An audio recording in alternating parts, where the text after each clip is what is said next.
Rahul Gandhi does not talk about Andhra because Chandrababu Naidu is in touch with Rahul Gandhi through Revanth Reddy on a hotline.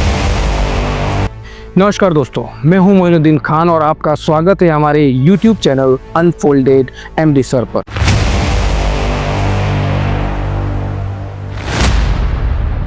आज की सबसे बड़ी खबर आंध्र प्रदेश के पूर्व मुख्यमंत्री जगन मोहन रेड्डी का ऐसा खुलासा जिसने दिल्ली की सियासत में हलचल मचा दी है। जगन का दावा है कि मोदी सरकार के किंग मेकर चंद्रबाबू नायडू आजकल सीधे राहुल गांधी के संपर्क में हैं और ये संपर्क कोई साधारण बातचीत नहीं बल्कि हॉटलाइन कनेक्शन है।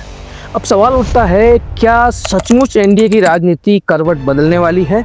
क्या नवंबर के बाद मोदी जी की कुर्सी डगमगाने वाली है? आज इस वीडियो में करेंगे इन सवालों की गहराई से पड़ताल।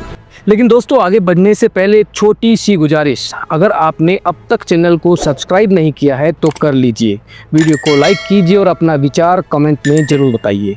अब जरा इस पूरे मामले की पृष्ठभूमि को समझिए। संसद का मौजूदा सत्र चल ही नहीं पा रहा, विपक्ष और सरकार के बीच तकरार बढ़ती ही जा रही है और इसी बीच जगन मोहन रेड्डी का ये बयान आया कि राहुल गांधी और चंद्रबाबू नायडू तेलंगाना के मुख्यमंत्री रेवंत रेड्डी के जरिए लगातार संपर्क में हैं। Rahul Gandhi does not talk about Andhra because Chandrababu Naidu is in touch with Rahul Gandhi through Revanth Reddy on a hotline.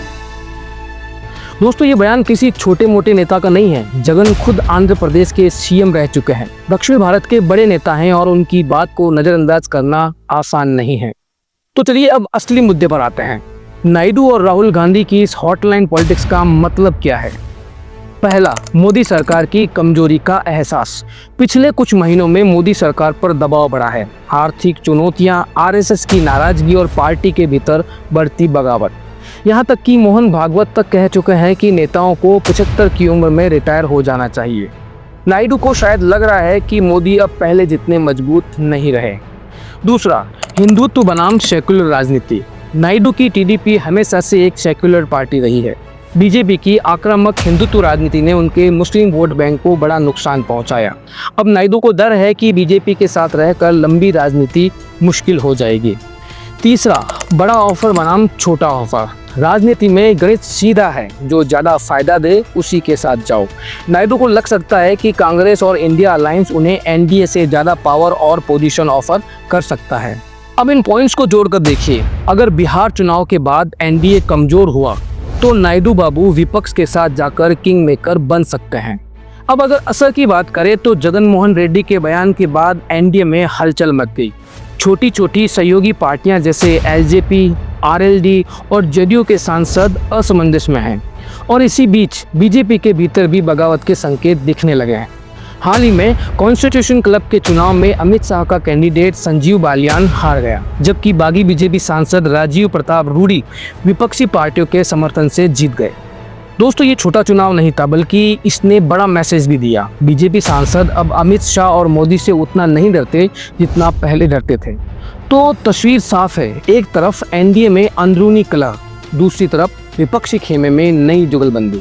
अगर बिहार एनडीए के हाथ से निकला तो दिल्ली में सत्ता परिवर्तन की बुनियाद रखी जा सकती है। तो दोस्तों, अब आता है सबसे बड़ा सवाल, क्या चंद्रबाबू नायडू नवंबर के बाद एनडीए का साथ छोड़ देंगे? क्या राहुल गांधी और नायडू मिलकर मोदी सरकार की कुर्सी हिला देंगे? और क्या इंडिया अलायंस को किंग मेकर नायडू का साथ मिलेगा? फिलहाल राजनीति में कुछ भी स्थायी नहीं होता। आज का साथी कल का विरोधी भी बन सकता है। लेकिन इतना तय है कि जगन मोहन रेड्डी के इस बयान ने दिल्ली की सियासत में भूचाल ला दिया है।